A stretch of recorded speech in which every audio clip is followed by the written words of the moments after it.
And good morning to all those Bourbon and Kentucky Derby fans. We are live with my good friend, Master Distiller Chris Morris of Woodford Reserve, joining us live from Louisville. How's it been going, Chris? Been going fine, Tom. Good to see you. It's springtime, thank goodness. And if I have a bit of a gravelly voice, it's because it's springtime and pollen's in the air. Hey, it's all right. I was just telling you, it's always a treat to have a mint julep before noon. My wife just made me a little bit of a mint julep with some fresh mint from our garden, some Woodford Reserve, and we were just so thrilled last week to hear about the new $1,000 mint julep this year. Yes. What's it looking like this year? I know it's something very special, paying homage to jockeys, black jockeys that won in the early days. Maybe how many years ago? Yes, the African American jockeys, number one, won the very first Derby. Yes. In 1875, and they dominated the sport between 1875 and 1904. They won 15 of the Derbies. Several of these gentlemen won multiple Derbies, and so there were a total of 11 men who won these 15 Derbies, and they were professional athletes, obviously, and they were the only black professional athletes in the United States, I guess in the whole world, because of course the baseball wasn't open to African American players, and other sports didn't exist. So it was a big deal, and they were quite the celebrities. But again, as the Jim Crow laws came into effect in the turn of the century, they were forced out through segregation, unfortunately. Right. Been largely forgotten in many places. Of course, here in Kentucky, they're well known, and there are several initiatives that are underway to preserve a park that honors them, a cemetery where many of them are buried together in Lexington that's fallen into disrepair, and we want to make sure that they receive all the honors they are due. So this year we're honoring them, obviously, with the $1,000 Mint Julep program. That is wonderful. It's a little different than previous years. We've usually present the box, the cups in a beautiful box, but this year we have purses. Purses, because that, of course, is where the term comes from, the winner's purse, because as they crossed the finish line, they were literally handed a purse filled with money, cash. That was great. So we have a purse that is made by a local African-American artist. It has a Woodford leather, and then I'm turning it here with the camera, and then silks on it. And I've got one of the $2,500 cups here, beautiful gold cup. It has 2 silver jockeys astride their horses. We have the generic silks, because they didn't have all these unique silks that we have today. They all pretty more wore the same silk, but the color would be different to reflect the colors of the owner. And this cup is engraved with Oliver Lewis's name, Derby winner 1875. So Oliver Lewis won the first Derby, and this cup honors him. So we have 15 of the gold cups, and all the rest of the cups are silver, and you get a silver sipping straw like in the past. And the drink itself is a lot of fun. As you know, Tom, we've had sipped a lot of these juleps together over the years at the track. Yes. And they're all different. They follow the theme as much as we can.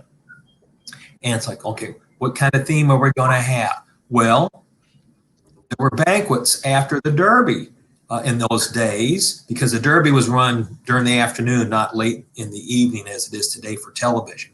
So these jockeys, the winner would be feted, the owner would be feted, the trainer would be feted, of course. And these dinners, banquets, were held at places like the Pendennis Club, the famous Pendennis Club in downtown Louisville. So we went into those menus. Yes, those menus exist from these great Derby banquets from the 1880s specifically. which is right at the height of their championships. Yes. And we looked at a number of these menus, and they were eating exotic foods that don't really fit into a mint julep like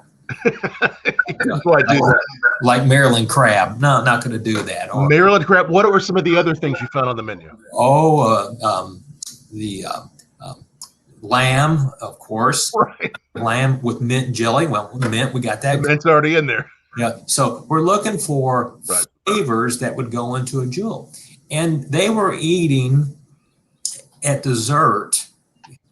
They were eating lots of cherries in these dinners, ripe cherries with cream or even vanilla ice cream. Yes, they had ice cream in those days, hand churned ice cream.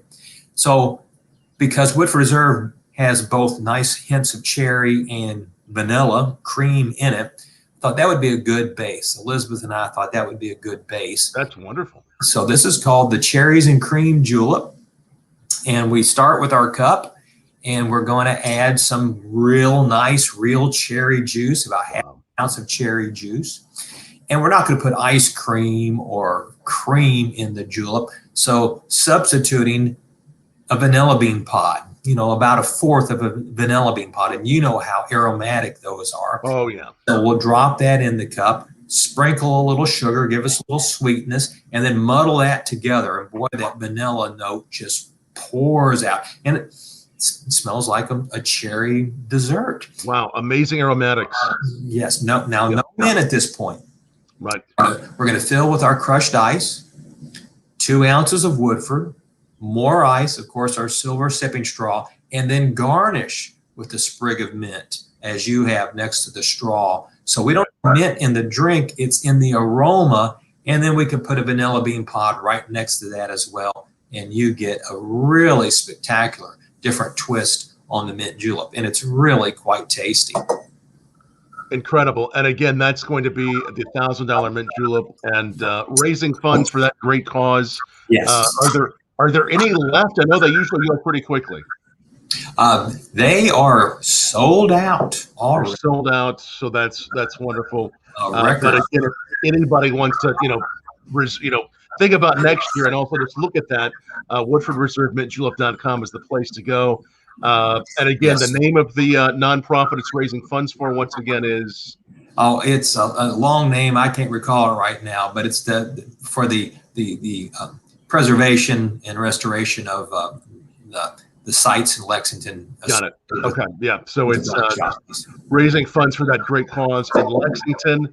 And of course, you all have been doing this for many years. You've raised just so much money for great causes over the years.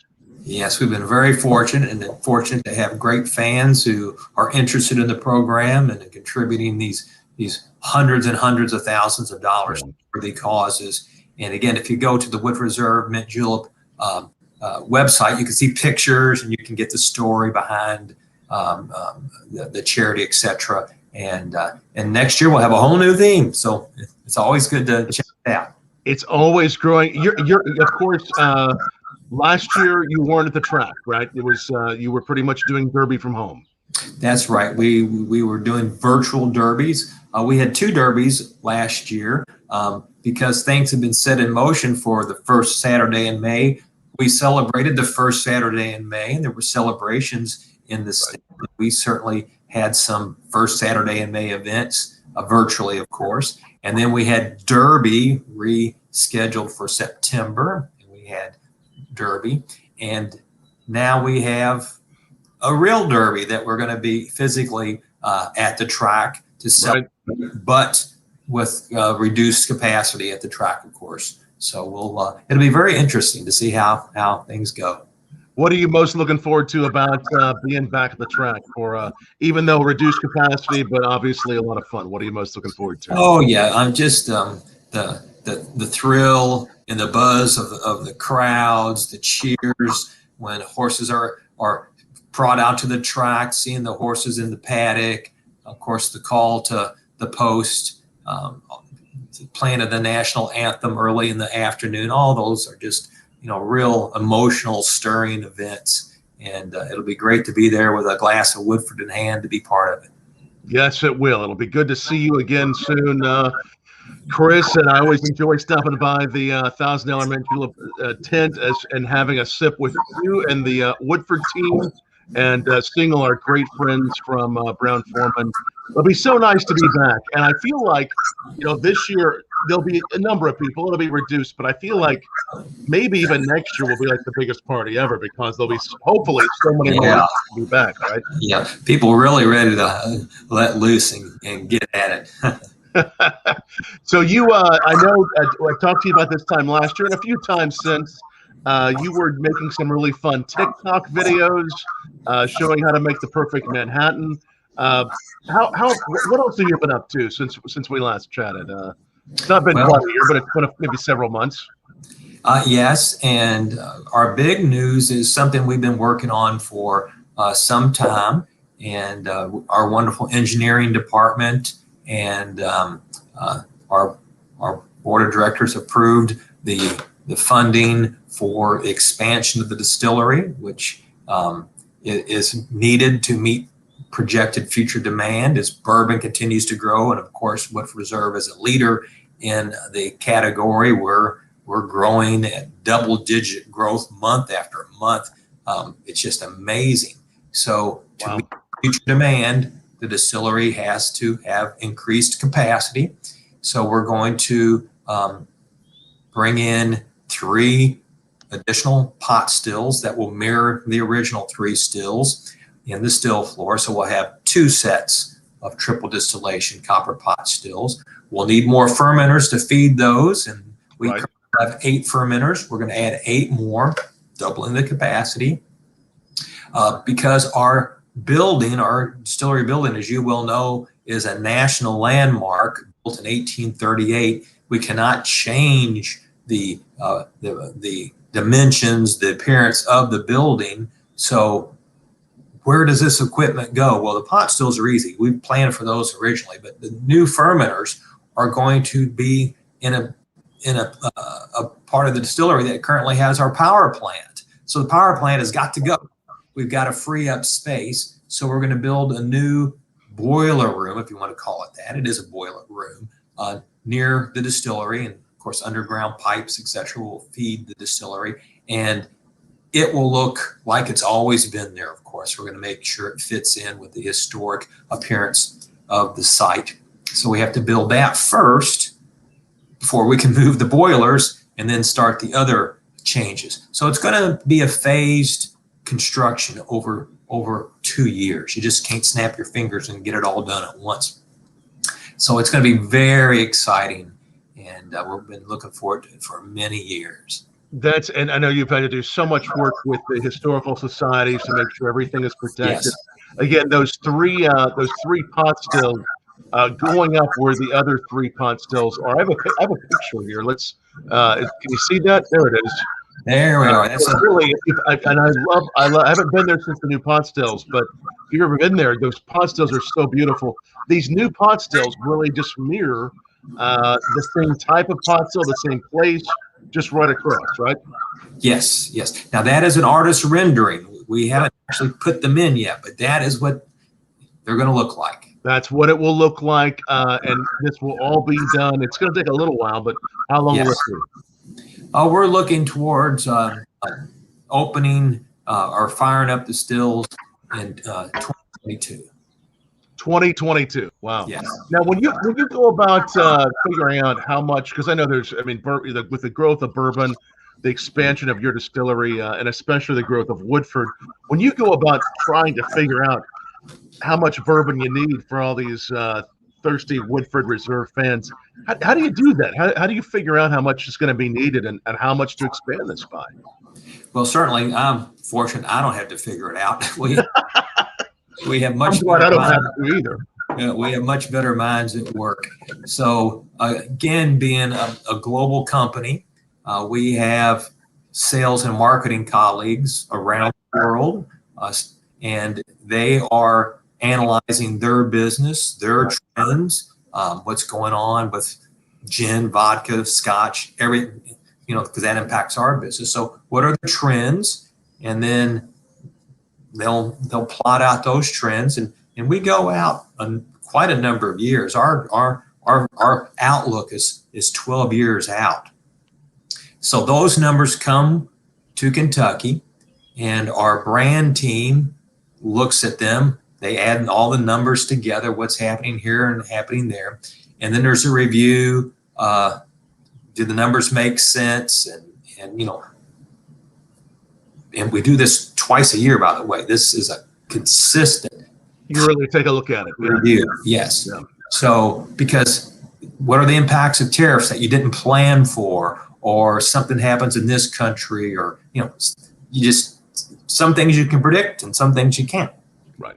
But how much you need. Yes. But the bottom line is, we've got this number that's been built on good analysis, and you look at your distillery and go, we need this much whiskey 12 years from now. We don't have the capacity to make it with the equipment we have now, or we do. We got plenty. It just depends on what's. But obviously, in our case, we need more production capacity because the brand is growing. And, because as good as all those mines are, both at Woodford and for all Kentucky distilleries, nobody really knew what would be happening. I mean, this is something that's really a trend that we've had to really keep up with. Yes, I mean, gosh, if you go back, well, let's say we go back 20 years, we're predicting continued decline. The category is not growing. Now, there's always, we have to make the exception, Tom. Yep. Just because a category is declining doesn't mean individual brands can't succeed. Right. So while a whole category could be going down, you can still have brand or brands that are doing well. And that's what Woodford Reserve always has been. Even though we launched Woodford in the depths of the 40-year bourbon decline, we've always grown. So again, we've been very fortunate, and very small numbers at first, and now we're nice, significant numbers. But who could have predicted where the industry would be now? Which has been a great turnaround. You all have done so great growing the brand. Of course, one of our favorite bourbons to drink, one of the most distinct flavors of any bourbon. As I've always said, when I grab a glass of Woodford, even if somebody hands it to me and they don't tell me, I know right away the signature flavors of Woodford. So again, you've had a lot of great releases this past year. You had the Double Oaked, several months back. You had the Masters collection. You're looking forward at this spring. You were just telling me a little earlier about the special proofing you do in the spring. Yes, our batch proof. And our batch proof is a fun story. So we're batching together for a standard bottling run of our Woodford Reserve bourbon between 100 and 120 barrels. And that volume is dictated by what's the barrel yield. We're getting low yields or high yields. It also will vary by the flavors that individual barrels bring to the batch. And we might need to add more barrels that are spicier than others, or more barrels that are fruitier than others, to get the flavor profile that we're looking for. So at the end of the day, we have a batch tank with Woodford Reserve in it. Now, because these barrels are coming from different warehouse locations and different warehouses, some will have higher proofs and some will have lower proofs depending on the location they were matured in. We have a 110 proof entry. All barrels of Woodford gain proof, as you know, because we heat cycle. But first floors are always cool, upper floors are always warmer, and that will dictate lower proof on acceleration on the first floor and higher proof acceleration on the upper floors. So each batch will have a different proof. Well, it can. I mean, there can be batches that can have exact same proof. That's a coincidence, and that can happen. But the batch will have a different proof. Now, we put that batch together assuming that it's going to taste just perfect. Well, it doesn't always. I mean, it's going to taste great, but will it taste like Woodford Reserve at 90.4 proof? So let's say this is 125 proof, and this is going to be 90.4. It's really hard to get it perfect. So the first step is to reduce that high proof batch to 94 proof. We add our limestone water that's been filtered through RO filtration. So we get the proof down to 94. Right. You have a really darn good idea if it tastes like we want it to. Right. Because a 6 proof point swing is required for the beginning of differences. So now we're just 4 proof points, 3.6 proof points above our bottling target.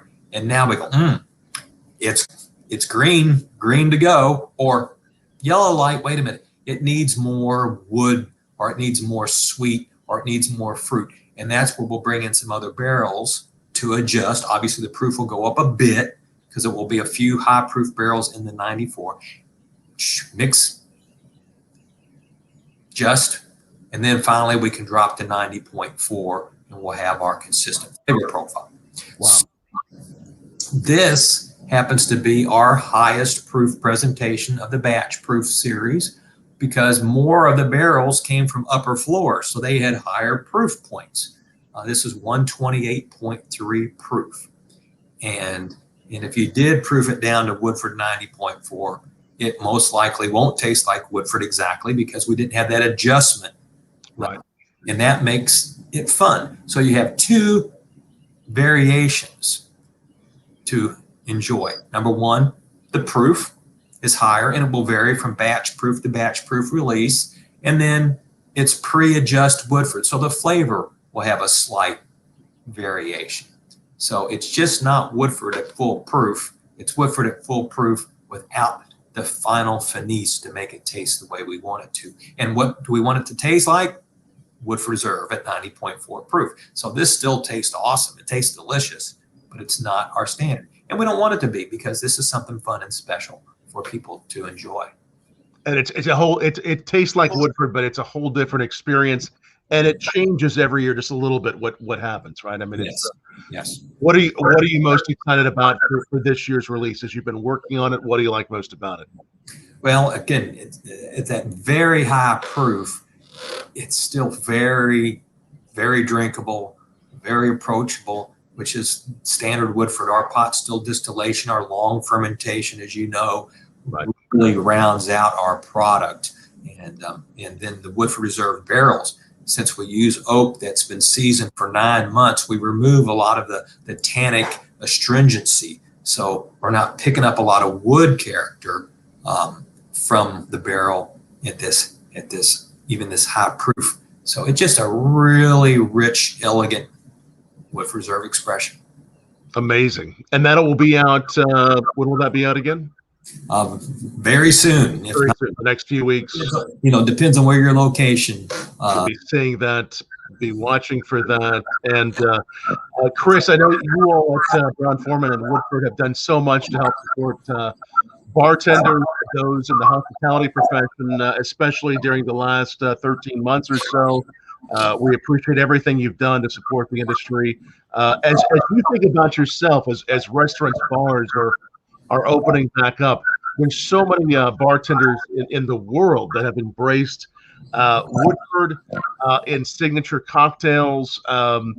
Without playing favorites, maybe without even naming a bar, you're certainly welcome to. But is there a cocktail that you're looking forward to sitting down at a bar and having that you haven't had for a while? Well, yes. I've been making Manhattans at home. I like a Manhattan, you know that. So certainly enjoy a Manhattan out. Right. I'm not making old fashions, Bouvardets, Carvus. The real needs that extra touch from the finest of bartenders. So that's what I'm looking forward to, is drinking one of those 3 at the hands of a master. So I'll take any one of the 3. That'll be fine. So bartenders, if you see Chris coming through your door, make sure you have one of those ready for him. Impress him with your best. Chris, always great to see you, my friend. Again, the Kentucky Derby 147 coming. We've been talking about the Mint Julep, $1,000 Mint Julep, and there's that purse once again and that beautiful cup. So beautiful, a very unique twist with that purse this year, but always something very special. from Woodford as you all roll that out. And hopefully we see you very soon, either at the Derby or someplace close by, Chris. Same here. I'm looking forward to it. We'll touch glass together. I look forward to it, my friend. And again, we'll have this up permanently wherever you've been watching it. So make sure you like and share that. And we'll also have it up on our podcast channel, which is down below right there. Cheers, Chris. We'll see you soon, my friend. Okay, thank you.